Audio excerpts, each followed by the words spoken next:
नमस्कार, मी एकनाथ गुले. समाजाबद्दल आपल्याला थोडंसं पाहायचं की समाज म्हणजे काय. कारण समाज हा शब्द थोडंसं लोकांच्या मनातून वेगळ्या दृष्टीनं पाहिला जातो किंवा त्याच्याकडे कोणाचं लक्ष नाही. तर समाज म्हणजे काय की एका विशिष्ट क्षेत्रात समान संस्कृती परंपरा पालन करणारा आणि एकमेकांच्या गरजा पूर्ण करणारा समूह. समाज काय आहे की काय जे प्रत्येकाच्या गरजा वेगवेगळ्या असतात आणि आपल्या गरजा आपल्यालाच पूर्ण करता येत नाही. मग कुणाची तरी मदत घ्यावी लागते. मग त्याच्यामध्ये आपलं कुटुंब आलं, मित्र आले, नातेसंबंध आले आणि या सगळ्यांना मिळून ह्या गरजा पूर्ण करण्यासाठी म्हणजे आपलं त्याच्यामध्ये काहीतरी एक हित असतं, एक काहीतरी आपला उद्दिष्ट असतो की आपण समाजामध्ये एकत्र सगळ्यांनी मिळून का राहायचं. कारण आपल्या काही गरजा आहेत, दुसऱ्याच्या काही गरजा आहेत आणि त्या एकमेकाच्या साह्यानं सोडवायच्या, पूर्ण करायच्या. आणि हा एक समूह म्हणजे समाज आहे. आता याच्यामध्ये माझ्या लहानपणी मी एक गोष्ट पाहिलेली आहे की पहिल्यानं बकेटानं, त्याला पोहरा म्हणायचे किंवा बादली म्हणायचे, त्यानं पाणी आणायला बाया किंवा माणसं जात होते विहिरीवर. आणि एखाद्या वेळेस काय व्हायचं की त्या पोहऱ्याचं, त्या बादलीचं ते दाव तुटायचं आणि तो पोहरा विहिरीमध्ये पडायचा. आता विहिरीमध्ये पडल्याच्या नंतर त्या पोहऱ्याला काढायचं कसं. तर मग त्या काळामध्ये एक लोखंडी गळ केलेला असायचा आणि तो गळ म्हणजे त्याला एक दोरी बांधायची आणि तो विहिरीमध्ये फिरवायचा, त्याला अडकायचा ते बादली किंवा काय त्याचं आणि ते वर काढायचं. तर हा बादली म्हणजे आपली बादली किंवा आपला पोहरा कधीतरी वर्षातून 2 वर्षातून एकदा विहिरीत पडायचा. म्हणजे मग आपल्याला तो गळ प्रत्येकाच्या घरी तयार करून ठेवणं गरजेचं आहे का. तर नाही. तर मी असं माझ्या लहानपणी पाहिले गावामध्ये की तो गळ कोणाच्या तरी एकाच्या घरी असायचा.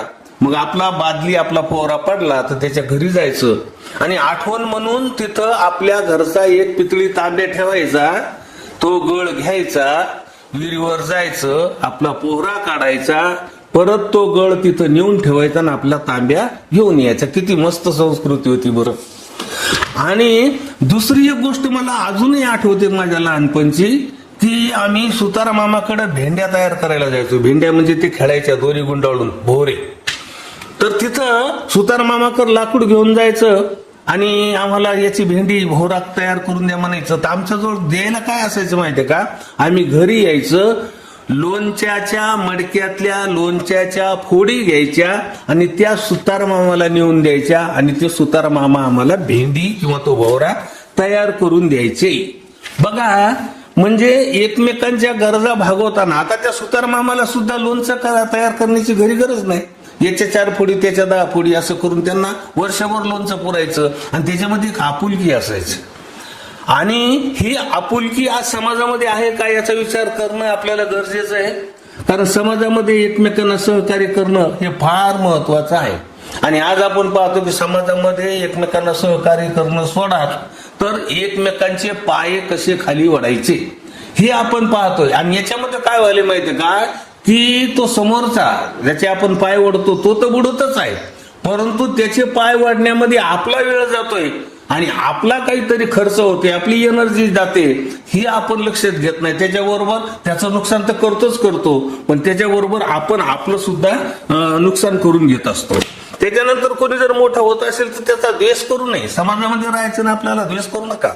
तुम्ही एक असं मनामध्ये ठरवा ना, समजा आपला शेजारी आहे, तो खूप श्रीमंत होत आहे, होऊ दे त्याला श्रीमंत. कारण त्याच्याजवळ जर संपत्ती असेल तर कधी जर आपल्याला काम पडलं तर निश्चितच तो उसनवारी काय होईना पण आपल्याला करेल. आपला मित्र आहे एखादा खूप पुढं मोठा झालाय, त्याजवळ संपत्ती खूप आली, असू द्या ना, चांगली गोष्ट आहे ना, आपला मित्र आहे तो. कारण मला जर गरज पडली तर मी माझ्या मित्राला हक्कानं जाऊन म्हणेन अरे मला एवढी मदत करा, तो करेल. अरे मग मित्र श्रीमंत होत आहे, शेजारी श्रीमंत होत आहेत तर होऊ द्या, त्याचा द्वेष करू नका. समाजामध्ये राहायचंय आपल्याला आणि संकट काळी एकमेकांना मदत करा. पूर्वी आपण पाहत होतो की एखाद्याच्या घरी जर एखादी अडचण निर्माण झाली तर सगळं समाजातले सगळे लोक जाऊन त्याची अडचण सोडवायचे. आज पद्धत निर्माण कशी झाली, तमाशा पाहायचं, बघा रे त्याच्या घरी काय व्हायला, होऊ द्या असंच व्हायला पाहिजे, तसंच व्हायला पाहिजे. आणि पण दुसऱ्याचं घर पेटल्याच्या नंतर त्या घरावरचा अग्नी, त्याची ज्वाळा आपल्या घरावर सुद्धा आज न उद्या येणार हे लोक विसरून चालले. बंद दाराची संस्कृती व्हायला लागली. लक्षात घ्या, आपल्याला काय करायचं त्याच्या घरी व्हायला ना आपलं दार लावून घ्या, बघायचं नाही आपल्याला काय करायचंय. अरे ती भानगड एकदा तुझ्या घरात सुद्धा घुसणार आहे. तुझ्या घरावर पाणी टाकून तू किती दिवस जपणार आहेस, किती दिवस जगणार आहे? नाही, जगता येणार नाही. तुला समाजाचा सुद्धा विचार करावा लागणारच आहे. तुकाराम महाराजांनी यासाठी सांगितलेले, विष्णुमय जग वैष्णवाचा धर्म. विष्णुमय जग वैष्णवाचा धर्म. आपला धर्म कसा आला पाहिजे समाजामध्ये राहत असताना, की हे जग विष्णुमय, प्रत्येकामध्ये विष्णू आहे, याच्यामध्ये आहे त्याच्यामध्ये आहे. आणि मग द्वेष करू नका, भेदभाव करू नका. त्याच्यामध्ये मग लिंगभेद आहे, जातीभेद आहे, नका करू. काही गरज नाही लिंगभेद जातीभेद करायचा. हे आमच्या जातीचा, तो तमक्या जातीचा असं म्हणल्याच्या नंतर आपल्याला समाजामध्ये राहता येणार नाही.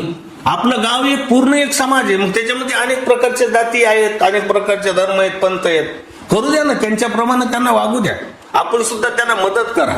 आता उदाहरणार्थ एखाद्या गावामध्ये मुस्लिम धर्माचे काही लोक आहेत, हिंदू धर्माचे काही लोक आहेत, बौद्ध धर्माचे काही लोक आहेत. चला, बौद्ध धर्माच्या लोकांसाठी त्यांनी काय साजरं करतात, कोणता सण साजरा करतात, सगळेजण मिळून त्यांना सहकार्य करा. तिथं जा, त्यांचे स्वभाव वाढवा. ते सुद्धा आपल्याकडे बोलून घ्या. रमजान ईद साजरी करत असताना प्रत्येक खेड्यातल्या लोकांनी त्या मुस्लिम धर्मियाच्या घरी जायला पाहिजे. सामाजिक सलोखा जर निर्माण करायचा असेल तर आपण त्यांच्या घरी जाणं निश्चित योग्य आहे, निश्चित फायद्याचं आहे. ते सुद्धा आपल्या घरी येतील आणि एकमेकाबद्दल. आणि यांना काय होतं माहितीये का, समाजामध्ये एकमेकाच्या घरी गेलं, एकमेकाची विचारपूस केली, चौकशी केली, मदत केली, तर त्यांच्यामध्ये अशा प्रकारचं एक नातं निर्माण होतं की ते एकमेकाच्या याच्यामध्ये कोणत्याही गोष्टीमध्ये दुःख असेल सुख असेल तर धावून जातात आणि भांडणं होत नाही. सगळ्यात महत्वाची गोष्ट म्हणजे भांडणं होत नाहीत. बघा, ज्यांच्या सलोखा आहे, ज्यांचा घरोबा आहे, आपण घरोबा म्हणतो समाजामध्ये, समजा एकमेकाच्या घरी जाणारे येणारे असतील, त्यांचे भांडणं गावामध्ये कधीच होत नाहीत. कारण ते म्हणतात नाही नाही त्यांचा घरोबा खूप दिवसाचा आहे. आणि अशा प्रकारे जर आपण वागलो. दुसरं एक तुकाराम महाराजांना असं सांगितलं की तुका म्हणे एक देहाचे अवयव. तुका म्हणे एक देहाचे अवयव म्हणजे समाज म्हणजे काय, तर आपल्या शरीराला जे अवयव आहेत, समजा पाय आहे, हात आहे, डोकं आहे, हाताचे बोट आहेत, पोट आहे, काय जे असेल ते 5 ज्ञानेंद्रिय आहेत, 5 कर्म इंद्रिय आहेत. आणि हे समाजामधले सुद्धा हे लोक एका देहाचे अवयव आहेत. असा जर आपण विचार केला तर भांडणं नक्की होणार नाही. आता बघा, आपल्या देहाचं एक उदाहरण जर घेतलं तर पायाला ठेस लागते. पायाला ठेस लागते, पाय रक्तबंबाळ होतो आणि डोळ्यातून पाणी येतं. बघा, ठेच लागली पायाला आणि पाणी आले डोळ्यातून. तशा प्रकारे जर समाजामध्ये जर आपण वागलो की बाबा त्याला दुःख झालंय तर आपल्या डोळ्यातून टचकन पाणी यायला पाहिजे. त्याला जर हे झालं, त्याला जर आनंद झाला तर आपल्याला सुद्धा आनंद झाला पाहिजे. म्हणजे सुखामध्ये सुद्धा सामील होता आलं पाहिजे, दुःखामध्ये सुद्धा सामील होता आले पाहिजे. त्याला समाज मानतात. आणि दुसरी महत्वाची गोष्ट, समाजामध्ये जर एखादा माणूस जर काही सांगायला गेला तर काय सवय झालेली आजकाल माहिती का, त्याला काय कळतंय, त्याला काय कळतंय म्हणजे अरे तुला काय कळतंय, मग त्याला काय कळतंय म्हणजे तुला काय गाजराचा रताळ्याचा मांस भाव कळते का? मग अरे सगळ्यांना कळते, त्याचं ऐकून घ्या, तुम्ही तुमचं सांगा. समाजामध्ये अशा प्रकारचं काहीतरी तुम्ही करून दाखवा, त्याला करू द्या आणि समाजाचा विकास करा. तुम्हाला बरोबर काही न्यायचं नाही. जन्मले तेव्हा 2-1 किलोचे असतात, 2-2.5 किलोचे, आणि मेल्याच्या नंतर सुद्धा 2-2.5 किलो तुमचे राख होणारे, दुसरं काही नाही, इथंच मरणार आहेत. त्याच्यामुळं समाजाला धरून सामाजिक उन्नती करण्याचा प्रयत्न करा. एवढी माझी तुम्हाला कळकळीची विनंती आहे.